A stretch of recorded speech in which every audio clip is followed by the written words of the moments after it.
Hey, so Jeremy Doku has that chip embedded passport, and I don't.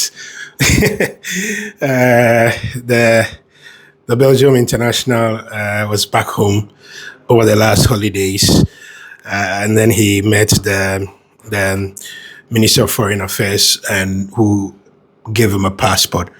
I've seen some of the comments about how these players play for other countries, and then all of a sudden pretend like they are Ghanaians when it suits them and all.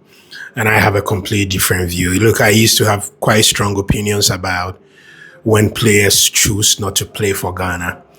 And increasingly, I am beginning to think that we need to cut the players some slack. And I will explain why.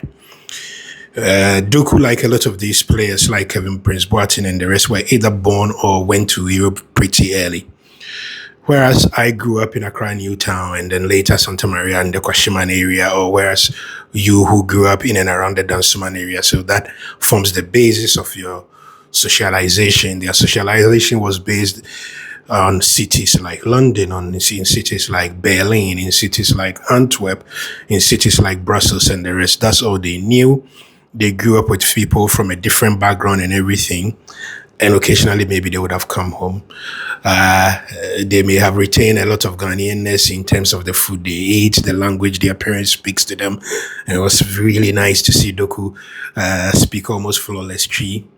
But, we have to understand that these are people whose socialization meant that they are not just Ghanaian, they are citizens of multiple countries.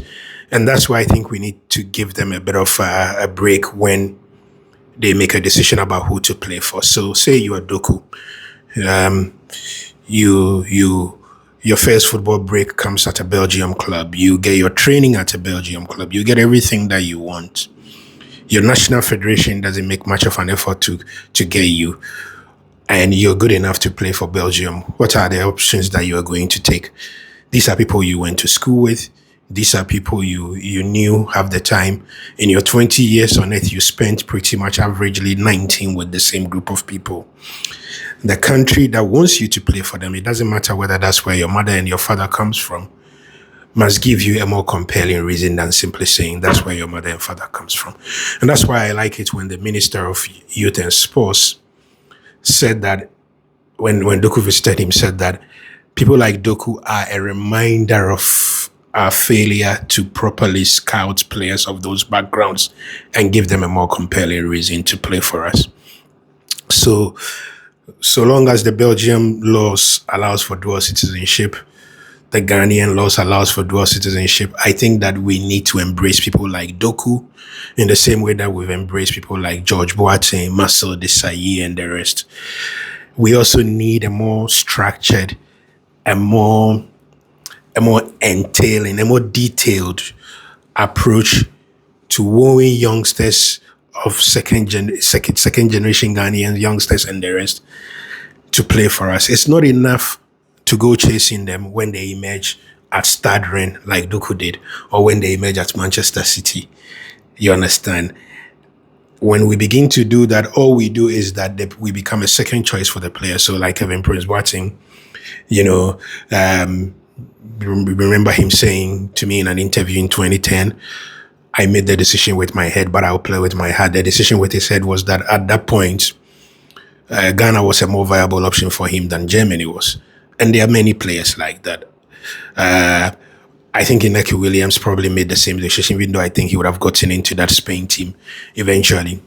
But we have to be a bit more accommodating of the cultural differences and the socialization differences that these players come with, and embrace them with a bit more of an open hand. Because our football needs the best talent from around the world. Now, the best talent should not be defined in any ways simply by whether they play for us or not. It will eventually come in the form of people like Oti Adjei, who played for us, but whose socialization is purely German. Tony Bafo is another example of that. Became a Ghanaian pretty early, but before he played his first game in Ghana, he had grown up literally all his time in Germany. there is so much to gain from the quality, the experience, and everything. I understand when people say sometimes we put too much premium on people from that background at the expense of those who grow locally, and that must change. But there is absolutely nothing wrong in players like that reconnecting with home. I think their visits is a great source of pride. I think their visit is a reminder that people will still remember where they come from. When you look at the social media following of people like Doku, of people like Memphis Depay, when they come home, how they big up the country, there is so much value to gain from it. And I think if there's anything, as a country, both in football, in the tourism value and the rest, this is something that we need to make the most of rather than get so worked up that when they come, they get a Ghanaian passport and all that. They are one of us.